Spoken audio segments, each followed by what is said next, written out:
This is the only reason I try to be a good fighter. So if people can see my breakdown. Breaking it down. Ryan, did you exceed your expectations today? No. Yes. You know, I had to fight a little conservatively before when I was in different leagues, but now it was worth it to open up and be more explosive and bring that ammo. I mean, instead of such like a calculated chess player like I was before in the other leagues. Can you tell the world now what MFC is? I can. Mark Pavlich would appreciate it. We'll just let that one. Yeah, we'll let that one go. Hey, take us through the entire 7 seconds. I looked across the cage. He looked away. I said he's scared, and I'm going to hit him. Wow. Is that good? That's good. Okay. Could your debut have gone any more perfectly than that? I don't know. It's hard to say if something is a good or bad thing. You know, sometimes this could lead to something in life that could be a bad thing. Sometimes it can be a good thing. You know, it's too soon to say.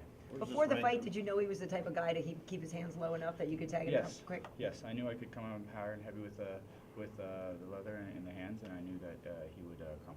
Where does this victory rank career-wise for you? Gee, that's a good question. Well, number one. Number one, I guess. Ryan, did you feel bad at all?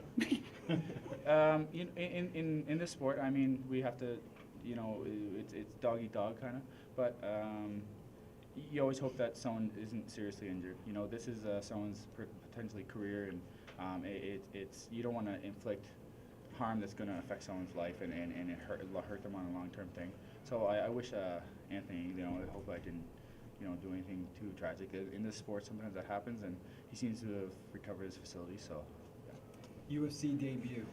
A lot of people have the octagon jitters. Apparently you didn't, but take us through what was going through your head when you were walking into the octagon. For a lot of my other fights before this, I was very nervous. I wasn't nervous. It was like I was here, and it was okay. If you're fighting world-class guys, you're fighting on the biggest stage, and not everyone has a perfect record here. So if you did lose, it's okay. It's okay to take those risks. It's okay because you're fighting world-class people, all the time. Every fight's a hard fight. So if you take a risk and you lose, it's like you're still respected. You're still known as one of the best in the world. So I kind of forgot the original question. I kind of rambled on there a little bit. No, I mean, it was your debut Yes. in front of your hometown fans. I know you're from Edmonton, but what did that mean to you to be so successful in your UFC debut in Canada? My home province is actually New Brunswick.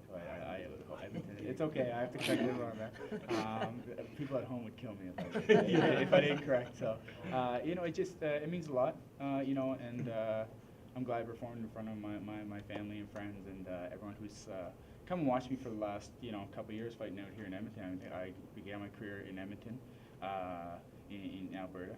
So it's good to come here and things come to full fruition. And had a complete circle. Was that a robot routine you've worked on before, or was that an improv?